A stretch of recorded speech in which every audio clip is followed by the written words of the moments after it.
Hi, Martha. Thank you Hi, so much for joining us today. hi, Jennifer. Thank you. I'm really delighted to be here. I was so glad to have you. So, for those of you watching or listening, Martha McGinnis and I know each other from that leverage course that I took when I went to Hawaii, and you saw all that stuff on social media and all those pictures. Martha was one of the ladies attending the event. We were there to hear from our mentor, Sage Levine, who is author of Women Rocking Business. I've got the book right here with me. Hmm. So we went to go and meet Sage in Hawaii. And I love meeting Martha. She just really has a heart for helping women, specifically women and men, either one of them, gain control over their weight and their appetite and stop this whole frantic dieting circle that we've put ourselves in here, especially here in the US. So I'm going to let Martha introduce herself to us. Tell us a little bit about, what got you to this point, Martha, where you are coaching people on how to break free of this dieting circle, and just tell us a little bit about your program and what's going on. Okay. Well, for me, it started with a diet. I was 13 years old, and I thought I needed to lose 15 pounds. So, and I really didn't, but you know how it goes when you're 13. You think it's going to magically change your life. Mm-hmm. And it took me forever. I did, however, manage to lose the weight. I kept it off for all of 2 weeks. And I just couldn't do it any longer. It had been so hard. I only weighed 99 pounds at that point. I was 5'2", and the weight started to come back. And I was just desperate. And so I kept trying to diet. I tried Nutrisystem.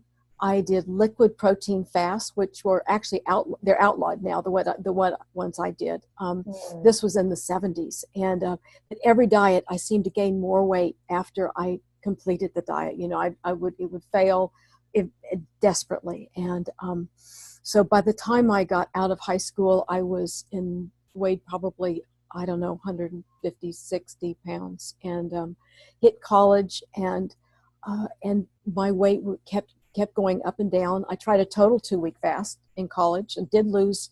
I lost some weight and kept a little bit of it off for a while, and then that came back. And by that time, I was just really desperate. It had ruined high school. It was starting to ruin college. I had never had a date. I decorated for the prom, but I never went. I was really miserable, and at that age, people don't. They don't balance out feelings very well, or understand that things actually get better. I was practically suicidal, and one night I lay there in my dorm room, and all my friends were out having a good time. I knew where everybody who lived around me was, what they were doing and what they were up to, and I was all alone and just so miserable, and Oh. I wanted to crawl out of my skin and just be somebody else. And then it hit me that I was not the most overweight person I knew, but I think I was the most miserable, and that just didn't seem right. And at that moment, I realized that it wasn't actually the weight that was making me miserable. It was the misery that was making me fat.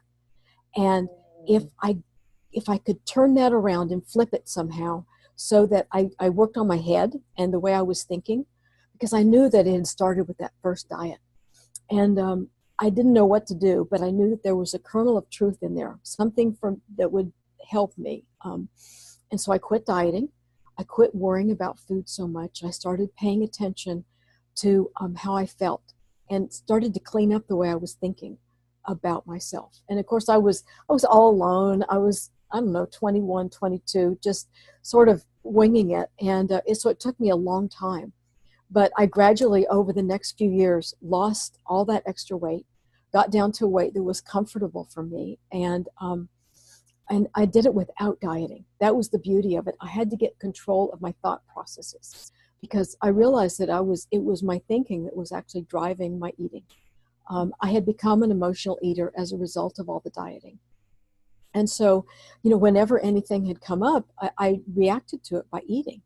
So I gradually changed that, and have become basically a normal eater. I've kept my weight normal and steady for about over 30 years now. And Wow. that's what I wanted to share with people. I know that misery so intensely, and the frustration of of dieting and trying so hard. And it's not that I was an undisciplined person. It's just that it's very hard for people in general. And in my research over the last few years, I've discovered that 85-95% of people regain every pound unless they stay on that diet. It's a very rare person who actually goes on a diet and then keeps the weight off without actually restricting their eating from then on. And most of us just find it impossible to restrict our eating to that level, and so the weight comes back. And there is another way, there's another path. I did find it, and so that's what my goal at this point in my life is, to share that with people. I love that. So how many people have you led through your coaching program?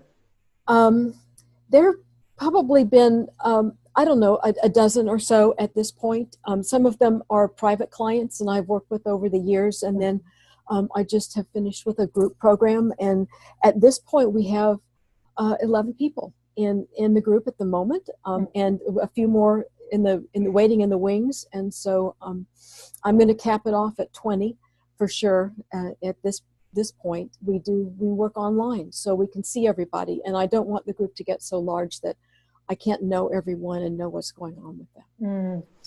So let me jump in here. I'm actually a member of Martha's group. So I started just 2 weeks ago.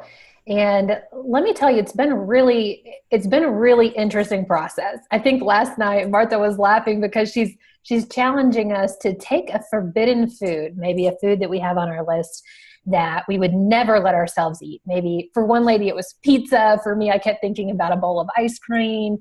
And she said, take that one forbidden food and put a serving and sit down and be mindful with yourself with this food and have a little bite and see how your body reacts and see how you feel and what's happening in your mind and what are you telling yourself. And I was just like hyperventilating, like, oh my gosh, I can't have ice cream. I know it's going to make me sad. And that's all I could think of. And so I love that she's basically trying to unconnect, disconnect, and then rewire our brains to say, you can be mindful and this can be an intuitive process of eating. And you don't have to just, one guy said, I stood over my kitchen sink and just like shoved food in my mouth. And that's how I normally eat dinner. I'm standing up and the kids are running around and I'm just trying to get food. And I think that's where most of us are at, so for me, it's been, I'll talk a little bit about my own personal history and challenges with weight. For me, year after year, it's been either having a baby and then having to lose the weight and then having another baby and having to lose the weight. And then with my husband, I was doing such a great job maintaining my weight. And then had a trainer and was going out to the gym and like jumping upstairs and doing all this crazy weight loss stuff that we were doing, to get fit and buff. And then it was like little by little, we would eat out a little bit more. And then I remember mentally thinking, oh, I can eat one hamburger. Like, what's so bad about that? But then it was this continuous spiral of eating out and then, Cracker Barrel all the time and like Red Lobster. And then I gained 50 pounds, which I'm now trying to lose. So I was so thankful to find Martha after my years of dieting and diet programs and, forcing myself to eat huge portions of food and then down tons of protein afterwards to try to do this very scientific way of losing weight. I think, at least personally for me, and I think a lot of our listeners, were ready for something that's more mindful, something that's gentler on our bodies, something that teaches us to eat with purpose. One thing Martha's challenged us with in just the last week has been eat when you're hungry. Don't eat because it's a certain time of the day or because you think you're supposed to or because everyone around you is having lunch. Doesn't mean you have to eat lunch too, but be mindful about when you're eating and how much you're eating and when you're full and when you're actually hungry. Martha, do you want to talk a little bit about that? I was amazed when you asked our group, do you feel hungry? And most people were like, no, I don't even feel hunger anymore. How is that possible? Yeah. It's really not unusual. And especially these days, people they have breakfast and they have the same breakfast they have had for years. They may have a morning snack because people bring food into the office or whatever. Then they'll have lunch and they'll go through their whole day eating routinely, and they've never given themselves a chance to get hungry. And this is very common with people who carry a little extra weight because hunger is kind of like hitting the reset button. You just have to touch into it. You don't have to stay hungry to lose weight. But if you allow your body to reach that point once a day or just frequently in the week, it's like, okay, the tank is finally empty. Now we can fill it to the right amount. And your body actually needs that. And people who have normal weight, they do this they get hungry on a regular basis. They get hungry and then they eat. They're not eating so much that they don't ever register hunger. And so a lot of people have literally lost touch with it and they don't hear it anymore. And part of the reason for that is that dieting actually causes you start ignoring, when you're on a diet, you ignore hunger feelings because you're eating by the book or by the plan, or you're counting your points or whatever. And so you try to literally shut off the messages that are coming from your body. And dieting is actually, I would call it a violent process compared to this. This is a peaceful path. It's a non-violent path. You don't have to use willpower because you're not fighting your body. You're working with it. And people find that their bodies actually help them when they start checking in, listening, relaxing a little bit into it. They realize that their bodies will give them enough signals to guide their eating and their weight down to what's a healthier, happier level for them. Part of it's having a reasonable goal. That's all. Some people have an ideal weight that's some magical number out there that they may never reach. And they don't let themselves off the hook. Even when they've reached a level that's maybe perfectly healthy for them, and they're actually fairly comfortable, but they think they're not going to be happy until they reach this other weight. And so part of it is also unwinding that a little bit and relaxing a little bit about your ideal weight and setting a goal that is actually going to allow you to be happy and content.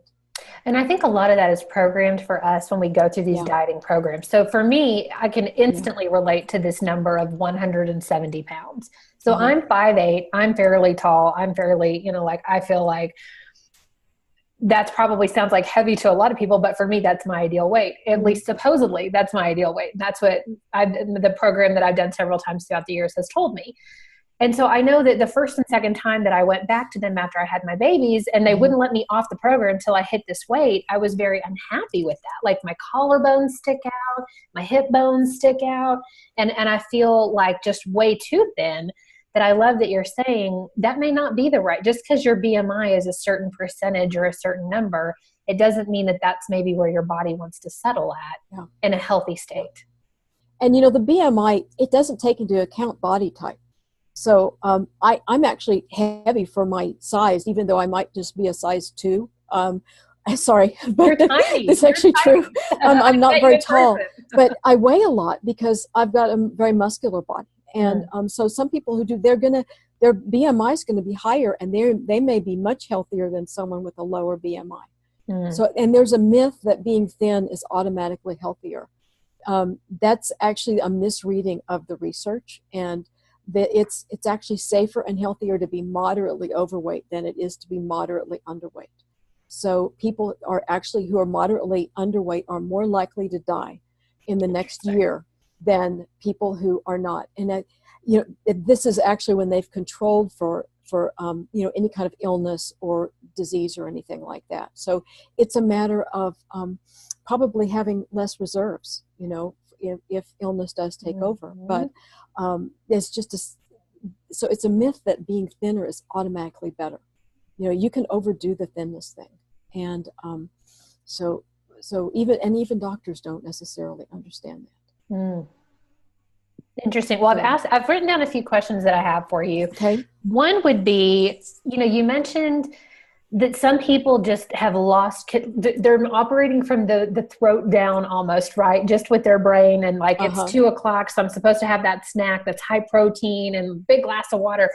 How do you teach people to feel hunger again? Well, it's partly to start cutting back just a little bit on on the meals they would automatically have. Like we had one woman last night said she started eating half as much for lunch. She just started taking half a sandwich compared to what she had before. And because she discovered that she wasn't eating it when we started working with this, what I suggest is that people divide their meal in half and ask themselves in the middle of the meal if they're hungry. and that gives you the option. You don't have to. You can go ahead and eat it, but if you're not hungry, then it gives you the option of noticing that. Mm-hmm. Just being aware is a huge power. And so that's one way of doing it, is just noticing, and then you'll start allowing yourself to actually generate some hunger over time if you're cutting back on meals a little bit. And it does take a little bit of awareness and discipline the first few weeks until you can start to acknowledge, and see that there is some hunger cropping up. And then it'll be at different levels. So not necessarily starving, although that's where most of us start out, not noticing until it's really gnawing hunger. Mm-hmm. But it might show up at an earlier stage as lightheadedness, or maybe fuzzy feeling in your brain, just can't quite think straight. Various symptoms of low blood sugar show up for different people. I don't really get hunger pangs too much, but I'll notice that my head is just not as clear as it might be, and that's probably, I haven't eaten in a while, so that's it. And we don't necessarily have to eat every 3 hours. That kind of got to be a thing for a while, and it turns out that actually can stimulate insulin production as opposed to calming down the system. So it's better to let your body, rather than the clock, rather than the scales, rather than the mirror or an external number of some sort, you want to kind of let your body start to call the shots. And that takes a while, and it takes a while to learn to listen to it. So my other question for you, I'm going to change directions a little bit. This just happened this morning. I'm scrolling through my Facebook feed, and one of the ladies in my Facebook is saying, hey, I'm looking for someone to recommend, like a dietitian, or I need to join like a weight loss group. She said, I feel like I have some food sensitivities, and I need somebody to help me kind of walk through what that looks like as I try to lose weight. So my question to you would be, is that a part of your program and something that you help people maybe narrow down, dairy's really not that great for you, or you don't need to be eating whatever, I'm curious. That's not a specific part of the program. So what I teach is aligned intuitive mindful eating, and the alignment part is really personal. So I don't prescribe, though, what people should eat or a particular plan. I do want people to start noticing, though, and how they feel after they eat. And it might be the day after. So that if they think they're sensitive to something, then that's something we want to definitely look at and maybe journal about, or keep a record so you know what's going on with you. However, that is so personal that I'm not about to prescribe some cookie cutter plan for people. And I think we are focused so much on food. Right now we're looking for something outside of ourselves to blame for our eating issues.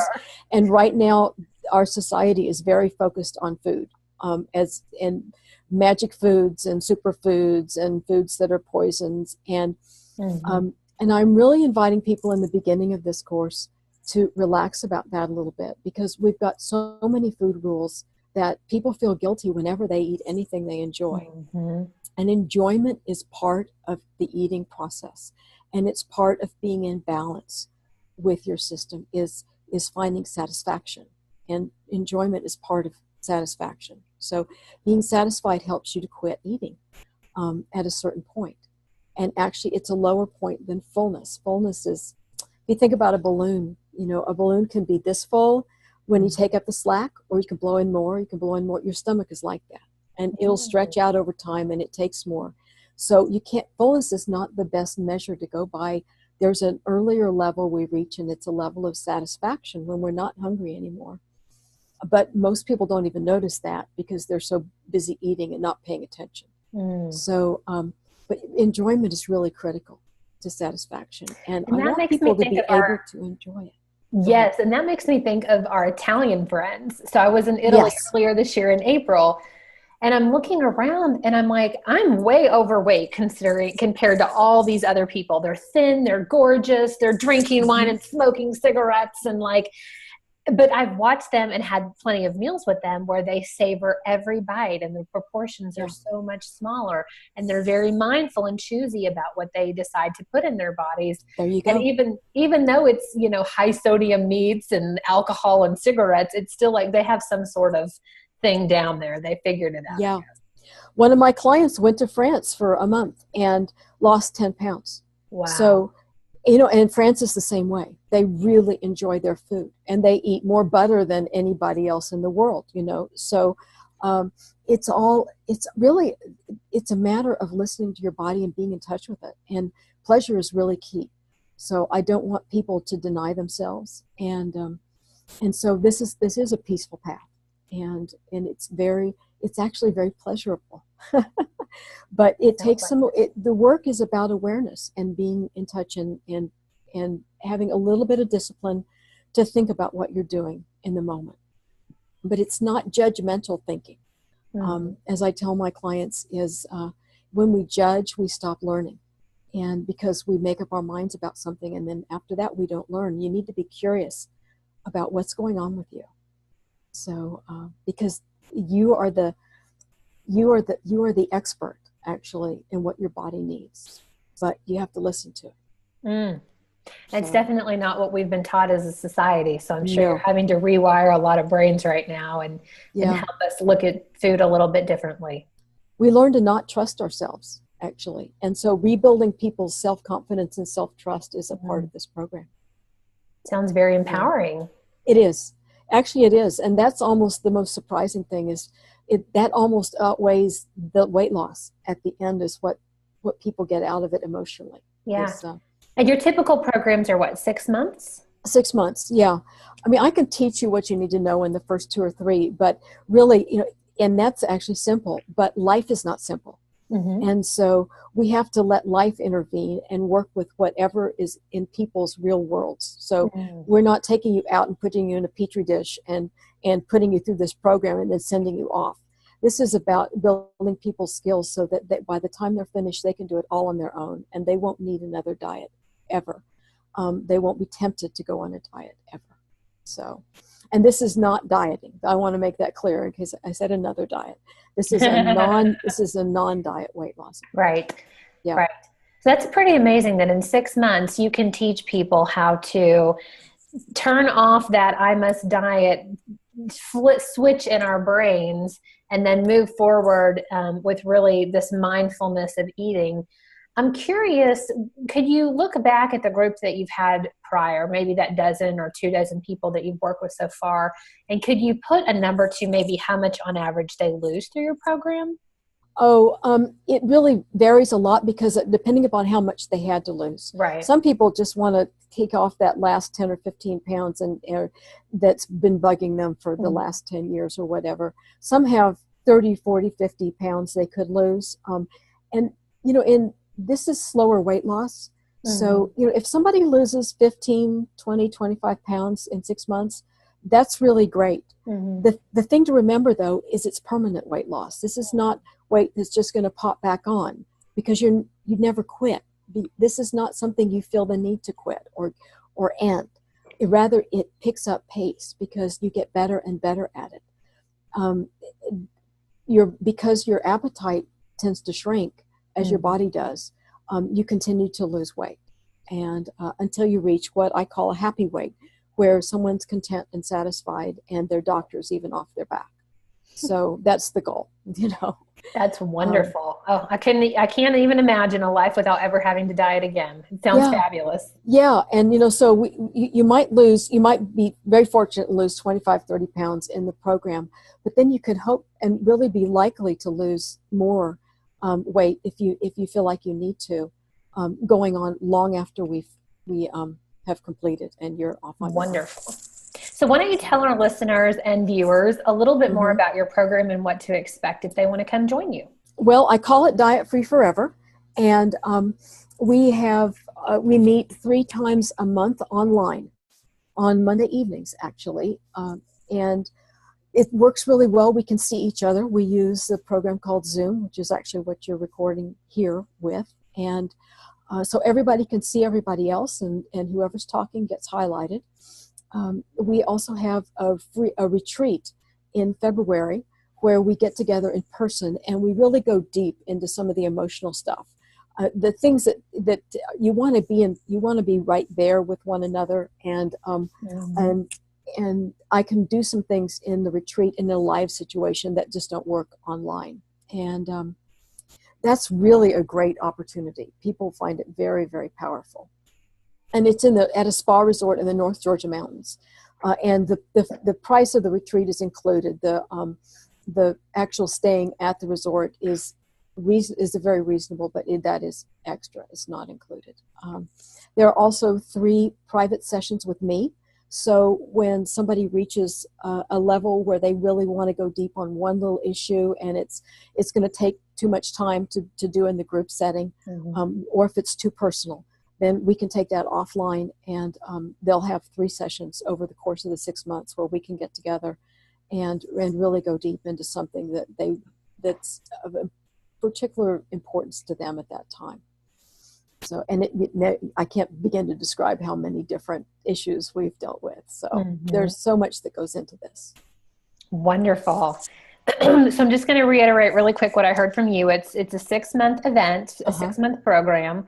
You're meeting 3 times per month online through Zoom, which is the program that we're using right now. Yeah. There is a February retreat at a spa, which sounds incredible. That's included in the price, other than just the accommodations and how to get there, in North Georgia.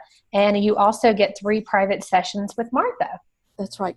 That's right. Wonderful. So what happens at the end of the 6 months? Do you just, drop everybody like a hot potato, or is there additional one-on-one sessions with you, or another even, upper level course that they can take with you to further their mastery? How does that work? People can always book sessions with me, additional sessions if they need them, and I do take private clients too. I have private coaching that's just one-on-one.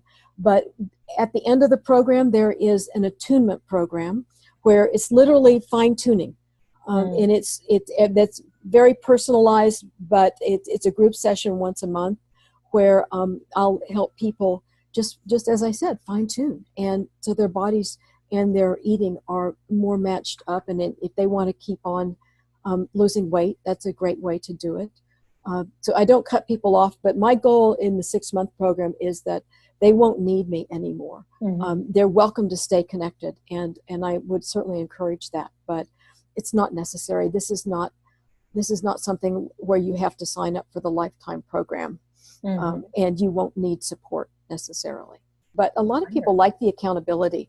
If you're accountable to a coach, you're actually 65 to 95% more likely to actually complete something than you are if you actually don't have someone you've told that you're going to do this or you're going to do that. It really helps to have the support and the accountability of the program. I can imagine. It sounds wonderful. So, Martha has been very gracious in offering our listeners a free, 30-minute coaching session. Martha, what did you call it? It's Appetite Breakthrough Session. Yes. You want to talk about that a little bit? Well, we'll work on whatever is the most critical or difficult challenge that someone has around their eating. And I'm happy to address whatever. And we'll come up with a strategy or a technique or a tool, something that they can use to start addressing that in a new way. And also we will talk about whether or not the program might be a fit for them. Wonderful. And whether it is or not, we'll have a great conversation, and we'll be friends. So I love that. I love that. So we've got the link to her 30-minute session below, as well as we also have a link below if you would like to sign up and join her class. I know she has a few extra spots available. Martha, anything else that you want to kind of kick this off with? I know we're getting close to New Year's resolutions, and we're about to have a bunch of holiday parties. And I know a lot of people are concerned about gaining weight over the holiday. Is there anything that you want to leave us with? Well, I have a free a holiday survival guide that's available. That will be if anybody signs up for a conversation, they can download that free holiday survival guide. Or on my website, they'll be able to find a link to that. That's appetiteclarity.com. And there's a link there to the Holiday Survival Guide. So wonderful. And I would love to talk to anyone who's listening. That would be great. And I would love to have you guys come join us on this journey. Don't leave me alone here. I'd love to have you guys come and join. Come join our little class. We've got some really great people in there right now that I know would love to have you join as well. Help you walk into 2018 feeling confident and empowered about the food choices that you're making, about getting to your ideal weight so that you never have to diet again. Yep. Just think, a year from now, everything could be in a completely different place. So joyful and much more confident in yourselves. Sounds amazing. Thank you, Martha, so much for joining us.